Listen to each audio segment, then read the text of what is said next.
Assalamualaikum warahmatullahi wabarakatuh. Pada video kali ini, kumpulan saya akan menjelaskan dan membahaskan berkaitan dengan status nasab anak zina. Sebagai pengenalan, Islam sebenarnya menyediakan tunjuk ajar yang jelas mengenai Undang-Undang Keluarga Islam. Undang-undang ini juga wujud hasil dari panduan wahyu Al-Quran yang diturunkan kepada Nabi Muhammad SAW.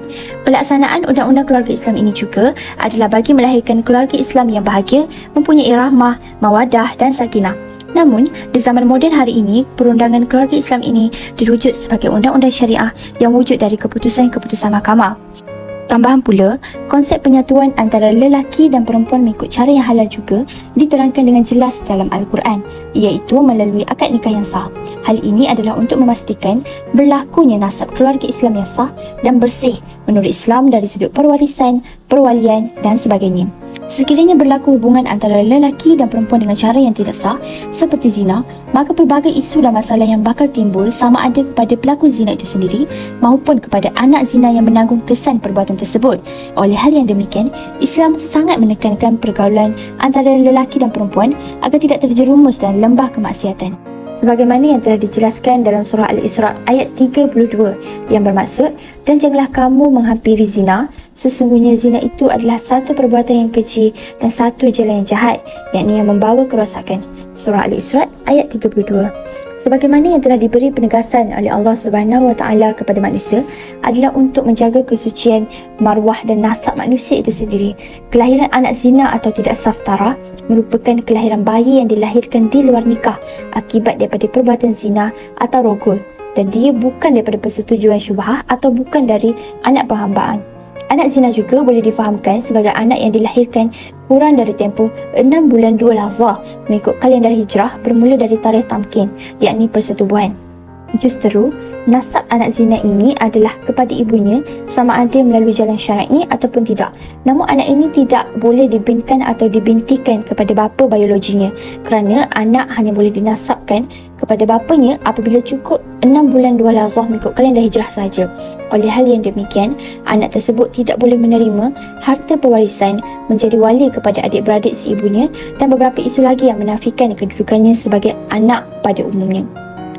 Walau bagaimanapun, isu nasab anak zina atau tidak saf tarah ini boleh mendapat solusinya dalam Islam, dan hikmahnya adalah untuk menutup aib dan malu anak itu sendiri, kerana anak zina ini tidak mempunyai apa-apa kesalahan melainkan tarafnya sahaja yang berubah akibat perbuatan ibunya atau lelaki yang berzina dengan ibunya. Dalam Islam, Allah tidak menghukum hamba-Nya dengan penghinaan yang berpanjangan kerana Allah Maha Adil kepada hamba.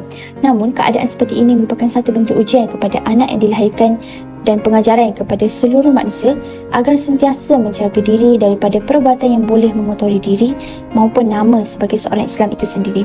Adapun hikmah dari macamnya peringkat untuk menyelesaikan solusi kepada nasab anak zina menunjukkan bahawa setiap masalah yang besar dosanya itu harus melalui pelbagai peringkat penebusan kesalahan agar perbuatan zina atau maksiat yang lain lagi tidak diulangi dan manusia akan berfikir sebelum melakukannya. Untuk latar belakang masalah, secara umumnya status nasab ini dapat dibahagikan kepada dua bahagian, iaitu anak sah taraf dan juga anak tidak sah taraf yang dikenali sebagai anak zina. Menurut Muzakarah Jawatankuasa Fatwa Majlis Kebangsaan pula, anak zina atau anak tidak sah taraf ini merupakan anak yang dilahirkan di luar perkahwinan hasil daripada perbuatan zina ataupun rogol, di mana ianya bukan berasal daripada persetubuhan yang syubhah ataupun bukan daripada anak perhambaan.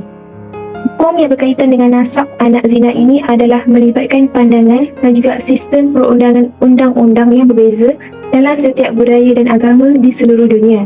Sebagai contohnya, dalam sesetengah budaya atau agama, hubungan seksual yang berlaku di luar perkahwinan dianggap telah melanggar norma sosial dan juga moral, iaitu melalui perkahwinan yang sah dan cara yang halal.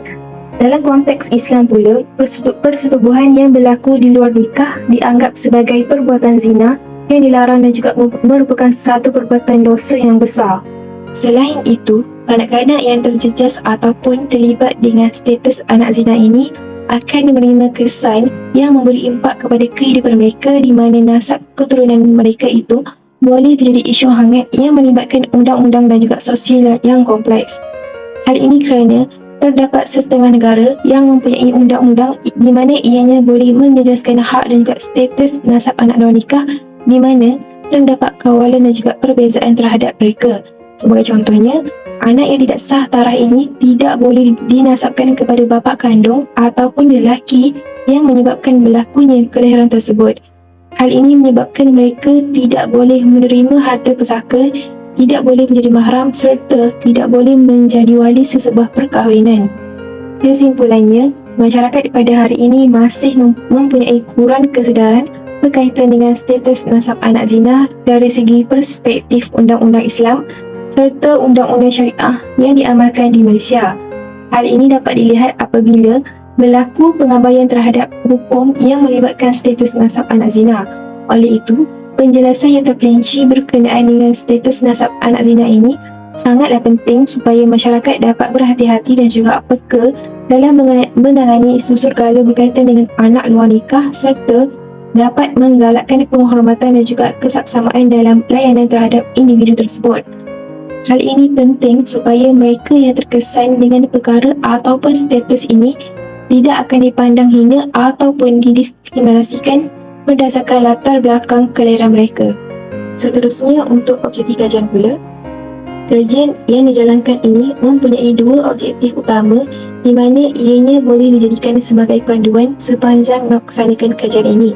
Antara objektifnya adalah pertama, untuk menerangkan tentang latar belakang masalah dan metodologi serta konsep nasab anak zina dan juga faktor berlakunya kelahiran anak zina secara terperinci. Manakala untuk objektif yang kedua pula adalah untuk membincangkan tentang status nasab anak zina dalam perspektif syariah dan juga perundangan Islam di Malaysia serta kesan status anak zina.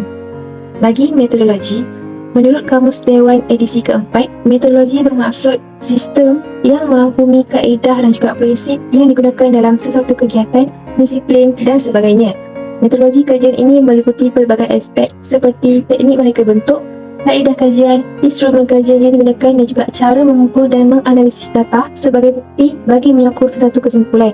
Selain itu, metodologi kajian merupakan sesuatu kaedah ataupun cara bagi menerangkan secara terperinci tentang sesuatu permasalahan yang ada dalam kajian yang dijalankan.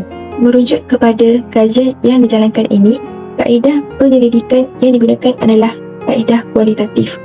Kaedah kualitatif ini merupakan kaedah pengumpulan data yang digunakan hasil daripada data yang telah diperolehi daripada sumber-sumber yang sahih berkaitan dengan tajuk kajian, iaitu berkaitan dengan status nasab anak zina. Melalui kajian kualitatif ini, kami telah menggunakan kaedah melayari internet di mana ianya dapat membantu dalam menyempurnakan kajian ini.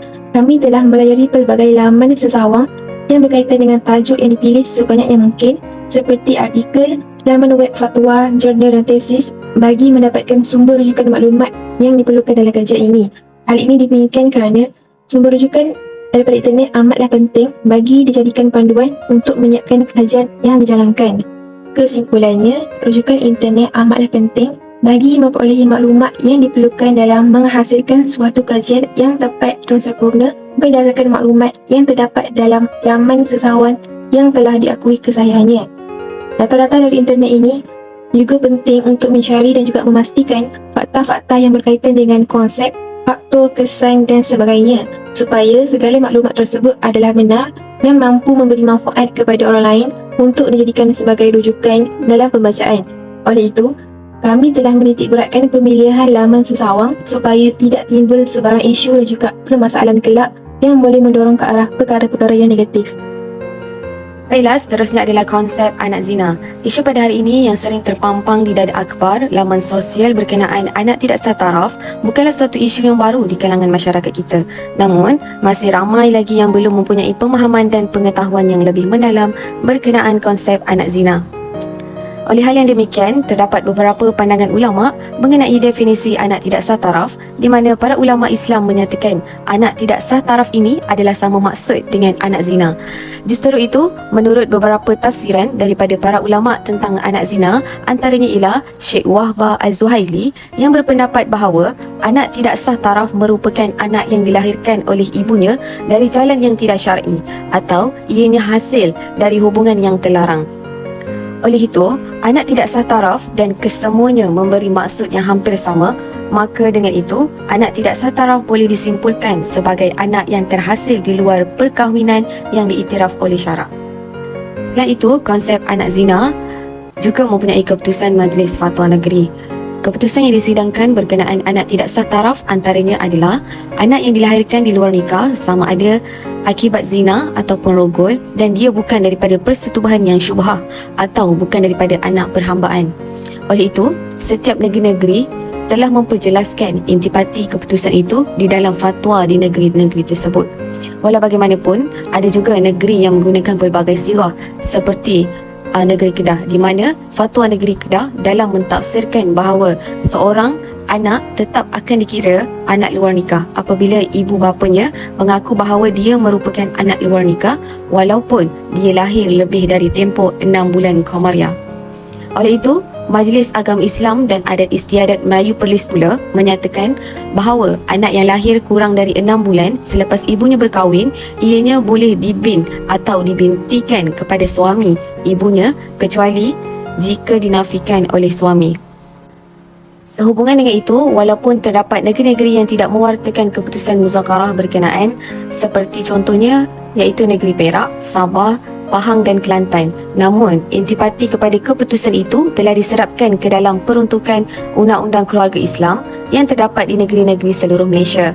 Hal ini demikian kerana kesemua akta Undang-Undang Keluarga Islam di negeri Malaysia adalah menggunakan undang-undang model seragam yang telah diperkenankan oleh Mesyuarat Majlis Raja-Raja Melayu kali ke-188 iaitu pada 22 Mac 2001. Jelaslah bahawa konsep anak tidak sah taraf ini juga melibatkan semua pihak sehingga mempunyai akta undang-undang yang tersendiri supaya perkara tersebut dapat diselaraskan dan didefinisikan menjadi satu makna yang hampir sama.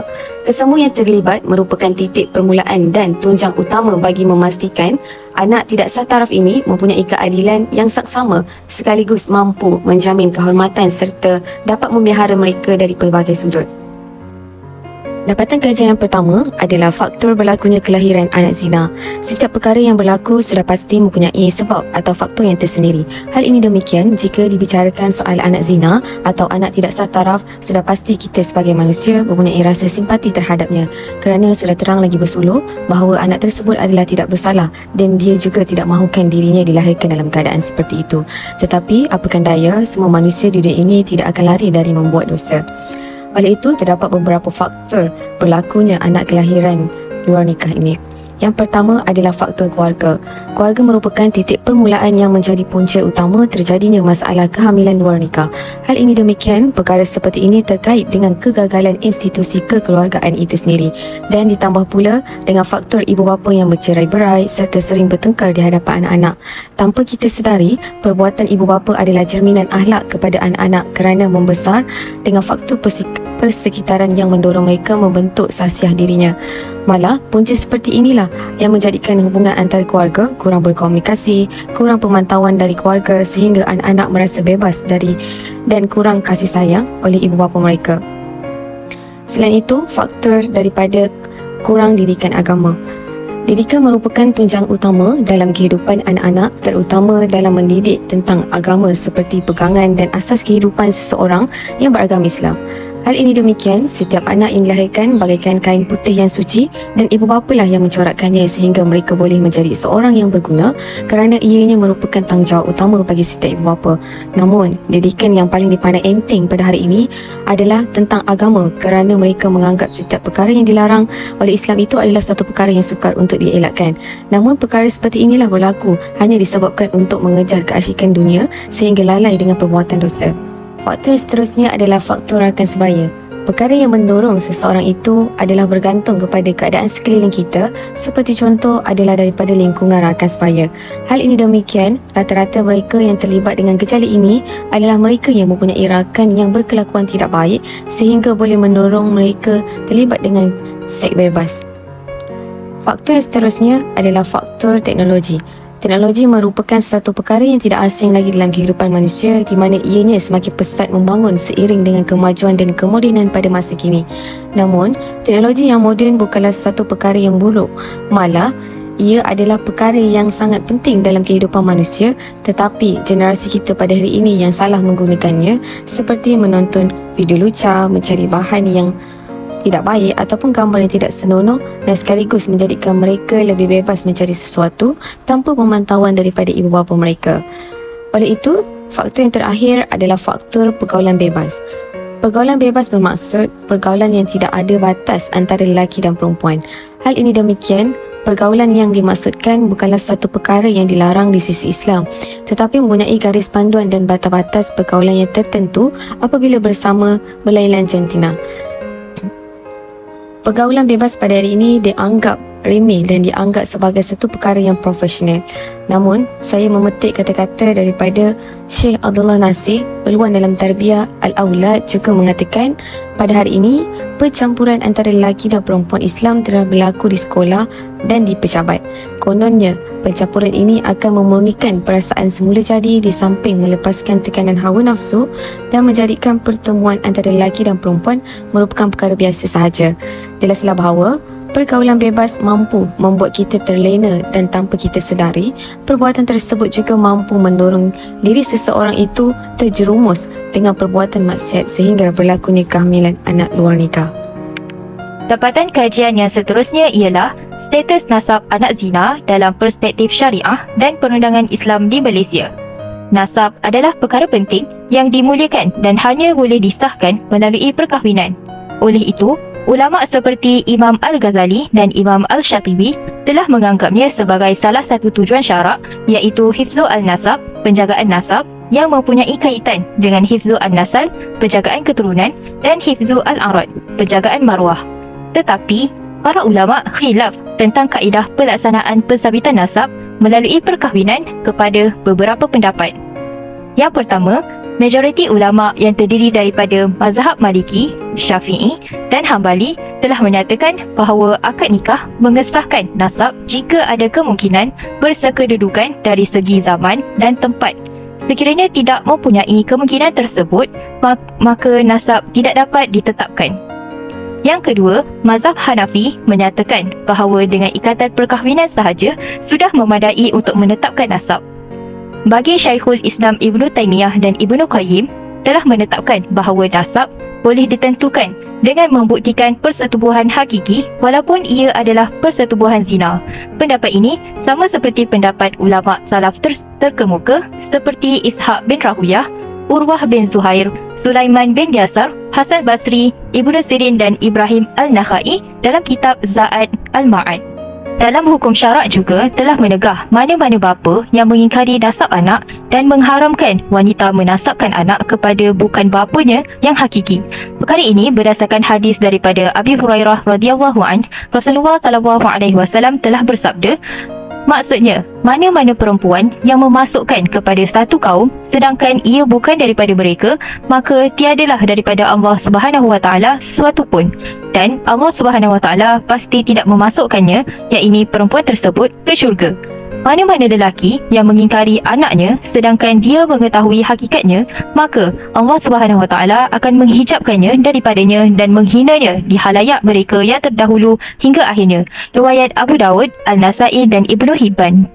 Oleh itu, Muzakarah Jawatan Kuasa Fatwa Majlis Kebangsaan bagi Hal Ehwal Ugama Islam Malaysia kali ke-57 yang dikenali sebagai Muzakarah Fatwa Kebangsaan yang telah bersidang pada 10 Jun 2003 telah membincangkan tentang status nasab anak zina ini. Muzakarah telah memutuskan bahawa yang pertama, anak tak sah taraf adalah anak luar nikah yang lahir daripada zina atau rogol yang bukan hasil hubungan persetubuhan syubhah atau daripada anak perhambaan. Yang kedua, bayi yang dilahirkan kurang dari 6 bulan 2 lahzah, iaitu saat, mengikut takwim Qamariyah bulan-bulan Islam daripada tarikh akad nikah. Namun, dalam mesyuarat jawatan kuasa fatwa pada 27 Julai 2004, ayat daripada tarikh akad nikah telah diubah kepada daripada tarikh tamkin, iaitu persetubuhan. Hal ini adalah untuk memperjelaskan lagi bahawa jangka masa 6 bulan 2 lahzah, iaitu saat, yang dimaksudkan dalam fatwa sebelumnya tidak bermula pada waktu akad nikah dilakukan, tetapi adalah bermula pada ketika adanya kemungkinan persetubuhan antara suami isteri berkenaan. Sebagai contoh, perkahwinan antara wanita tempatan dan lelaki warga negara lain, maka tempoh 6 bulan 2 lahzah akan dikira dari tarikh pertama lelaki berkenaan tiba di Malaysia. Pandangan ini kemudiannya telah diwartakan oleh beberapa negeri di Malaysia untuk menjadi fatwa rasmi di negeri masing-masing. Dalam mesyuarat khas Jawatan Kuasa Perundingan Hukum Wilayah Persekutuan Bilangan 2 yang bersidang pada 31 Julai 2017 telah meneliti tentang status nasab anak zina ini dan membuat keputusan bahawa anak tak sah taraf akan dinasabkan kepada Abdullah atau apa-apa nama yang mulia maknanya dengan Abdu seperti bin Abdul Rahman dan Abdul Ghani. Yang kedua, nasab anak akan disabitkan kepada ibunya dalam semua keadaan sama ada ia adalah kelahiran syar'i atau bukan seperti Isa bin Maryam dan Muhammad bin Syafi'i. Yang ketiga, nasab anak dinasabkan kepada ayahnya seperti Ziyad bin Abihi. Dan yang keempat, pasangan yang baru memeluk agama Islam dan mempunyai anak yang dianggap sah taraf dalam perkahwinan sivil atau adat dianggap sah taraf juga di dalam agama Islam kerana ia telah dikiaskan dengan zaman jahiliah. Bagi isu penamaan bin atau binti Abdullah ini, ia menjadi isu yang sangat hangat dibincangkan kerana ia bukan sahaja berkaitan isu pendaftaran nama anak tersebut, malah ia juga berkait dengan kedudukan fatwa dalam sistem perundangan negara. Dari sudut pelaksanaan, Mahkamah Persekutuan telah memilih jalan tengah yang boleh menjamin kesejahteraan dan kebaikan kepada semua. Dari satu sudut, Mahkamah melarang anak itu dibinkan kepada bapa biologi iaitu bapa kandung kerana ia melanggar prinsip nasab dalam Islam. Tetapi, Mahkamah meminta supaya dibiarkan nama anak itu tanpa bin Abdullah. Pengguguran bin Abdullah ini tidak memberi kesan yang besar kepada prinsip syarak kerana penetapan bin Abdullah untuk anak berada di bawah ijtihad mengikut maslahah semasa.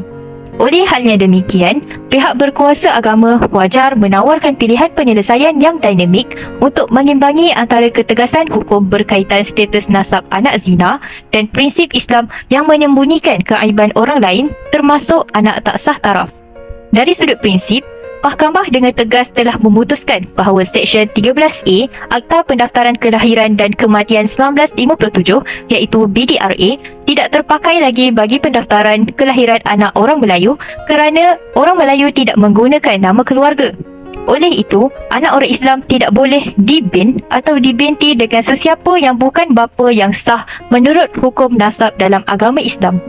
Secara keseluruhannya, keputusan Mahkamah Persekutuan adalah baik dan sesuai untuk memastikan beberapa prinsip Islam berkaitan larangan penisbahan anak luar nikah kepada bapa biologi dapat dikuatkuasakan. Di samping itu, terdapat kesan anak zina terhadap beberapa aspek. Yang pertama adalah aspek penamaan. Mufti Wilayah Persekutuan berpendapat bahawa hujah yang melarang dibinkan atau dibintikan anak tidak sah taraf kepada ayah biologinya berdasarkan dalil kuat daripada nas-nas. Hal ini bertepatan dengan garis panduan penamaan yang dikeluarkan oleh Muzakarah Jawatan Kuasa Fatwa Majlis Kebangsaan Hal Ehwal Agama Islam. Anak tidak sah taraf termasuk anak luar nikah hendaklah dibinkan atau dibintikan Abdullah atau lain-lain nama Asmaul Husna yang berpangkalkan Abdul. Ini kerana syarak dan maqasid syariah amat mementingkan pemeliharaan nasab keturunan yang akan memberi kesan hukum lain seperti aspek keabsahan pergaulan, pewalian, pembahagian harta pusaka, perkahwinan, nafkah dan lain-lain. Seterusnya, kesan terhadap aspek perwalian. Ibu kandung anak tidak sah taraf bertanggungjawab ke atas hak perjangkaan anak tersebut. Malahan, hak pewaliannya juga diserahkan kepada ibu kandungnya. Dalam keadaan anak tidak sah taraf tersebut adalah seorang perempuan, apabila ia mahu berkahwin, maka walinya adalah wali hakim kerana kedudukannya adalah seorang yang tidak mempunyai wali nasab lelaki. Seandainya ibu bapa mengakui anak itu hasil hubungan tidak sah, sewajarnya pernikahan anak itu menggunakan wali hakim. Amalan di Malaysia, anak tidak sah taraf perlu memohon kebenaran mahkamah untuk bernikah dengan menggunakan wali hakim. Selain itu, kesan terhadap pewarisan harta pusaka. Anak tidak sah taraf boleh mewarisi harta ibunya walau bagaimanapun anak tersebut tidak boleh mewarisi harta bapa kandungnya. Hal ini timbul persanggahan antara hukum perundangan sivil dan syar'i. Baiklah, menurut hukum perundangan sivil, jika si ibu dan bapa kemudiannya berkahwin, mereka boleh memohon untuk sahkan anak tersebut selepas mendaftarkan perkahwinan mereka secara rasmi. Hal ini tertakluk di bawah akta yang sama iaitu Seksyen 4 Akta Kesahtarafan 1991 Akta 60. Manakala dari sudut hukum syarak, anak tersebut tetap dianggap anak tidak sah taraf walaupun kedua ibu bapanya telah berkahwin. Justeru begitu juga dengan hukum pewarisan, si anak dan bapa tetap tidak saling mewarisi. Sebaliknya, boleh dilakukan dengan membuat wasiat atau hibah antara bapa dan anak semasa hidup. Akhir sekali, kesan terhadap hubungan mahram. Menurut Muzakarah Jawatankuasa Fatwa Majlis Kebangsaan bagi Hal Ehwal Agama Islam Malaysia, mahram anak tidak sah taraf ialah ibunya dan keluarga sebelah ibunya seperti ibu kepada ibunya, adik-beradik ibunya dan lain-lain. Adik-beradiknya pula dikira sebagai adik-beradik seibu. Oleh itu, mereka dianggap juga sebagai mahram bagi anak tidak sah taraf tersebut. Akan tetapi, dengan bapa asalnya, maka dikira hukum yang lain. Mazhab Syafi'i memberi hukum yang menggambarkan tidak ada hubungan antara bapa tidak sah taraf dan anak tidak sah taraf tersebut. Terdapat beberapa cadangan yang dikemukakan oleh Mufti Wilayah Persekutuan. Yang pertama adalah anak yang tidak sah taraf dinisbahkan kepada Abdullah atau mana-mana nama yang dimulakan dengan Abdul seperti bin Abdul Ghani, bin Abdul Rahman, bin Abdul Latif. Tidak boleh dibinkan atau dibintikan kepada ayah biologinya seperti mana yang diputuskan oleh jumhur ulama. Mesyuarat Jawatankuasa Perundingan Hukum Syarak Pejabat Mufti Wilayah Persekutuan bersetuju bahawa asas yang digunakan ialah maslahah umum, yakni implikasi zina yang merosakkan masyarakat, dan sistem keluarga secara keseluruhan lebih utama dijaga berbanding maslahah khusus, yakni aib yang mungkin dialami oleh anak zina. Seterusnya, cadangan yang kedua adalah nasab anak sabit kepada ibunya dalam semua keadaan, sama ada kelahiran syar'i atau tidak seperti Isa bin Maryam, Muhammad bin bintu Syafi'i. Adapun nasab anak kepada bapanya, ia tidak sabit kecuali melalui pernikahan yang sahih atau fasid atau wad'i syubhah atau ikrar dengan nasab. Islam telah membatalkan apa yang diamalkan di zaman jahiliyah dengan menghubungkan anak-anak hasil berzina kepada nasab penzina. Cadangan yang ketiga, nasab anak dinisbahkan kepada ayahnya seperti Ziyad bin Abihi. Pendapat jumhur, hadis yang menunjukkan anak dihubungkan dengan bapa atau dibinkannya selepas sabit bersamanya bapa dan ibunya, iaitu tidak sabit kecuali selepas berlakunya persetubuhan dalam perkahwinan yang sahih atau fasid. Sedangkan riwayat Abu Hanifah bahawa sabit semata-mata dengan akad ini kerana semata-mata zan sudah memadai. Pendapat ini ditolak kerana tertegah hasilnya dengan sebab akad berdasarkan zahir hadis. Bahkan mesti adanya imkan al-wata'i atau kebolehan bersetubuh. Kaedah perkahwinan adalah satu dalil yang menyebabkan nasab atau membin-bintikan anak. Bahkan kaedah ini disepakati oleh semua fuqaha tanpa terdapat khilaf. Cadangan yang terakhir adalah bagi pasangan yang baru memeluk agama Islam dan mempunyai anak yang dianggap sah taraf dalam perkahwinan sivil atau adat dianggap sah taraf juga di dalam Islam.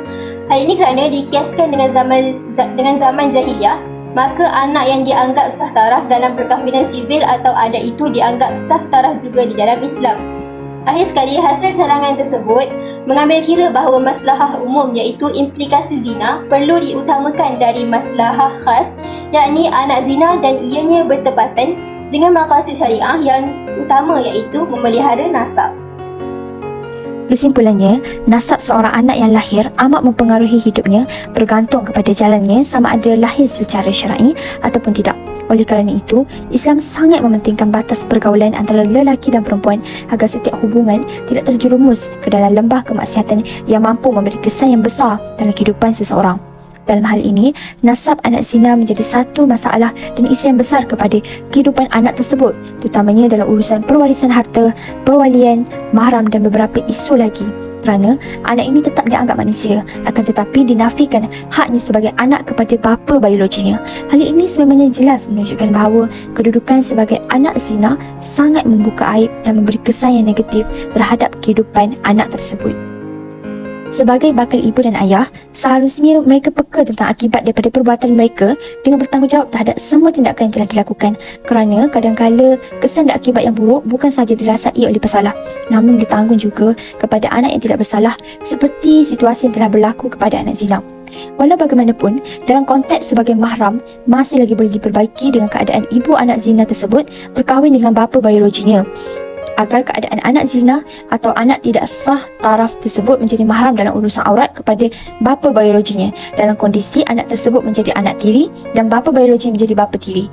Namun dalam urusan pewalian dan pewarisan harta, anak zina tersebut tidak boleh sampai bila-bila menjadi wali kepada adik perempuan seibunya atau mewarisi harta bapa biologinya, melainkan mendapat harta melalui cara wasiat atau hibah. Oleh itu, merujuk kepada semua akibat buruk ini, Islam sememangnya sudah memberi pendidikan awal lagi kepada golongan lelaki dan perempuan dalam urusan pergaulan agar menundukkan pandangan mereka serta menjaga segala anggota badan daripada melakukan maksiat. Justeru, jelaslah bahawa nasab anak zina adalah tidak sama dengan anak-anak lain pada umumnya dan tidak boleh diberikan anak tersebut atau dibintikan kepada lelaki yang menyebabkan kelahirannya. Dalam urusan ini, Jabatan Pendaftaran Negara mestilah merujuk kepada nasihat, fatwa dan pandangan ilmuwan Islam agar tidak berlaku salah nasab.